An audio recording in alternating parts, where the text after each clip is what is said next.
जब से खान साहब अटक जेल आए और अभी अडियाला जेल, मैं रोज़ाना यहाँ पर होती हूँ सुबह से लेकर रात तक। और एक जो तरीक़ाकार है नज़्म ज़ब्त उसकी और आइन और कानून की पासदारी सबसे पहले मैं करती हूँ और बाद में औरों को भी कहती हूँ।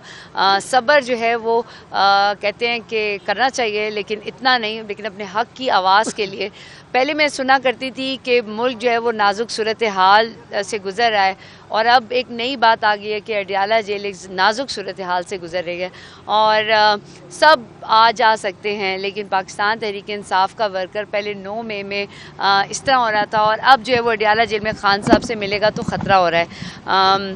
आज भी मैं अब एक बात वाज़े करना चाहूँ कि आज मैं ATC कोर्ट में गई जज से इजाज़त लेने के लिए, और वहाँ पर नवाज़ शरीफ के जो बेटे हैं हसन हुसैन वो भी वहाँ पर आए हुए थे।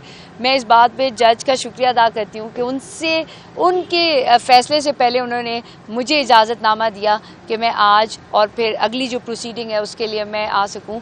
और मैं उसी जोश व जज्बे के साथ एक वही नादिया खटक वापस यहाँ पर आई, और उसी इजाज़त, उसी नज़्म ज़ब्त, उसी एहतराम के साथ अपने जो अडियाला जेल के सुप्रिटेंडेंट हैं जो कि अभी शायद उधर गए हुए भेजा, और फिर यही कह दिया गया कि आज नहीं अगले हफ्ते। ये मैंने हमेशा देखा है, जो आज होता है वही होता है, जो कल होता है वो एटलीस्ट हमारे पाकिस्तान में क्यों नहीं होता। इसी वजह से मैं अपने आइन और कानून के ज़रिए, और मैं एक सियासतदान हूँ, एक इमरान खान की एक अदना सी कारकुन हूँ, और मेरे ख्याल में मेरा नाम जो है वो नॉमिनेशन पेपर्स में NA में है, जो रिज़र्व सीट के साथ हमारे PDM ने किया है, और जो इस वक्त अदलिया हो रहा है। और मैंने बल्कि खान साहब को ये कहा था कि अगर रिज़र्व सीट में आ रहा है तो मेरा नाम सेनेट में। अब मैंने हमेशा खान साहब से बात की है, और उसके लिए यही दिन है।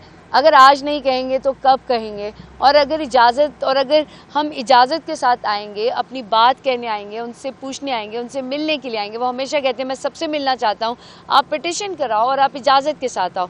वो तमाम कवायद और ज़वाबित को जब किया जाता है और आगे से मना किया जाता है तो दिल को भी तकलीफ़ होती है, और हमारे मुल्क के आइन और कानून और जो हम अदलिया की कहते हैं ना बालादस्ती की बात करते हैं, उस पर भी सवालात पैदा होते हैं। तो फिर आवाम को हम क्या बताएंगे? और मेरी एक रिक्वेस्ट है कि पुराने बल्कि जब ये बिलावल भुट्टो कहते हैं ना कि पुराने अंकल बड़े बड़े चले जाएं, तो आप भी ये लफ्ज़ बोलते हैं। तो फिर जो पाकिस्तान तहरीक इंसाफ का वर्कर है, आने वाली नई लीडरशिप है, जब आप उसको आगे नहीं आने देते और कोई किसी मराहिल में उनको साइड पे कर देता है, कभी वो किसी जगह से हो जाता है, तो ये सब चीज़ें ना करें। जमहूरियत की बात करते हैं तो फिर पाकिस्तान तहरीक इंसाफ जो कि सबसे बड़ी जमात है, सबसे बड़ा लीडर है, उससे जब बात करने की, उससे मिलने की बात आती है, तो मैं पूरे PDM से कहूँगी कि आप पे सवाल उठते हैं, हम आपसे पूछते हैं, और हम अपनी अदलिया से कहते हैं कि हमें इजाज़त दी जाए, और तब सबको एक जैसा सलूक करके उनको मिलने दिया जाए। ये हमारा हक़ है।